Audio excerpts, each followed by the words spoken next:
मोठा की सगळा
आज महाराष्ट्रात म्हणजे राज्य सरकारांचं बेमुदत उपोषण आहे, कशा संदर्भात काय आहे ते थोडक्यात माहिती द्या. आम्ही महाराष्ट्र राज्य चतुर्थ श्रेणी कर्मचारी संघटना तसेच आमचे परिचारिका संघटना महाराष्ट्र राज्य, मी डॉक्टर दीपाली उमाळे परिसेविका म्हणून राज्य कामगार विमा योजना रुग्णालय येथे परिसेविका म्हणून काम करते. तर आम्ही सगळेच तुम्ही बघताय चतुर्थ श्रेणी तृतीय श्रेणी सर्व कर्मचारी आम्ही इथे मोठ्या संख्येने उपस्थित आहोत व 100% आम्ही हा संप यशस्वी केला आहे. आणि आमच्या ज्या वर्षानुवर्षे मागण्या आहे सरकारकडे, महत्त्वाचं म्हणजे सगळ्यात महत्त्वाचं निवृत्ती वेतन, जो की आमचा सगळ्यांचा हक्क आहे आणि तो आम्हाला मिळालाच पाहिजे, जो आजपर्यंत सरकारने आम्हाला दिलेला नाही आहे. तर त्यासाठी आम्ही त्यांना अंतिम मुदत मागितली आहे. राष्ट्रीय निवृत्ती योजना याबद्दल आम्हाला अंतिम मुदत देऊन अंतिम निर्णय देऊन त्या मागण्या आमच्या मान्य व्हाव्या. ह्या सगळ्यात मोठी पहिली मागणी आमची असेल. याच्यामध्ये अनेक वेळा अशा मागण्या झालेल्या आहेत, परंतु ते मागण्या मान्य झाल्या नाही. कुठं असं संप कमी पडतोय का असं वाटतंय का कुठे काही? नाही, आमचे तर प्रयत्न नेहमीच चालू असतात, पण सरकार मागण्या पूर्णपणे मान्य करत नसेल तरी अंशतः त्या मागण्या पूर्ण होतातच. आणि म्हणून आमचा हा अधिकार आहे, कारण आम्ही जेव्हा शासकीय कर्मचारी म्हणून जेव्हा इथे काम करतो, पूर्ण आयुष्य आम्ही म्हणजे वयाच्या 60 वर्षापर्यंत 58 वर्षापर्यंत इथे काम करतो, तर आम्हाला जे मिळणारे फायदे आहेत, महत्त्वाचं म्हणजे निवृत्ती वेतन, आणि हे प्रत्येक कर्मचाऱ्याचा अधिकार आहे. पण जो सरकार आपण पाहिलं की वेगवेगळ्या त्याच्यामध्ये योजना येतात व जो पूर्वीचं जे आम्हाला निवृत्ती वेतन होतं OPS स्कीम, ती सध्या सरकारने बंद केली आहे. तर तीच पुन्हा लागू करावी या संदर्भात आमची सगळ्यात मोठी मागणी आहे. व हे हातर मी जेव्हा वारंवार काढू तेव्हा सरकारला जाग येते की नाही, या मागण्या पूर्ण व्हायला पाहिजेत आणि त्याच्यावर नक्की त्याच्यावर विचार केला जातो. तुम्ही अशी कोणाशी वरिष्ठांशी तुम्ही काय चर्चा केली तुमच्या युनियनच्या माध्यमातून काही हालचाल होते का या संदर्भात? हो, आमचे वरिष्ठ आहेत जे राज्य पातळीवर आहेत, राष्ट्रीय पातळीवर ते तर कार्यरत आहेतच.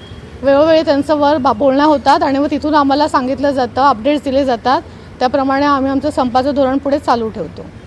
मी बोलतो, काय म्हणणार आपण या संपामुळे अनेक वेळा मागण्या पूर्ण होत नाही? या संपामुळे आम्ही याआधी मी सुनील लोकाजी सावंत याआधी भरपूर वेळा आम्ही संप केलेत, मोर्चे काढलेत. सरकार आम्हाला आश्वासन देतं, पण आमच्या मागण्यांवरती काही विचार केला जात नाही, काहीच नाही. ह्याआधी जर 2014मध्ये जे सरकार होतं ते फुल नाही फुलाचे पाकळे देत होतं, पण हे सरकार तर काहीच नाही, विचारच करत नाही. त्यामुळं ह्याआधी पण आम्ही केलं, तेव्हा पण त्यांनी आम्हाला आश्वासन दिलं आम्ही विचार करून तुम्हाला तुमच्या मागण्या हे करू म्हणून. तेव्हा पण त्यांनी केलं, आम्ही 7 दिवसाचा मागे घेतला त्यांच्या आदेशाने. पण तरी पण आता काय नाही, आता आम्ही बेमुदत केलं आणि जोपर्यंत आमच्या मागण्या पूर्ण होत नाहीत तोपर्यंत आम्ही संप मागे घेणार नाहीत. स्थगित केला जाणार नाही, वरून जोपर्यंत आमचे वरच्या पातळीवरती राज्य पातळीवरती जे कार्यकर्ते आहेत, जोपर्यंत त्यांचा आदेश येत नाही तोपर्यंत आम्ही हा संप असाच बेमुदत चालू ठेवणार. म्हणजे वरच्या पातळीवर बैठकही चालू हा, बैठकी चालू आहे. संध्याकाळपर्यंत काही माहिती मिळेल हो की संपाबद्दल काय? संपाबद्दल मिळावी की तुमच्या मागण्या बहुतेक मंजूर झाल्यात, जे मेन आहेत त्या जुनी पेन्शन योजना, परत रिटायर झालेल्या पाल्यास एका पाल्यास कामावर घेणे, और आणखीन काय असे 21 मागण्या आहेत त्या पण मंजूर व्हाव्या अशी आमची इच्छा आहे.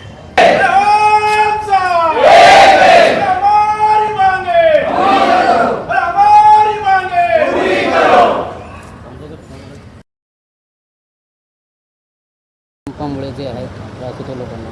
आमची एकच मागणी आहे की जी जुनी पेन्शन योजना आहे ती आम्हाला लागू झालीच पाहिजे. कारण आम्ही 58 वर्षानंतर रिटायर झाल्यानंतर आम्हाला एक काठीचा आधार म्हणून ही पेन्शन योजना आम्हाला हवीच आहे.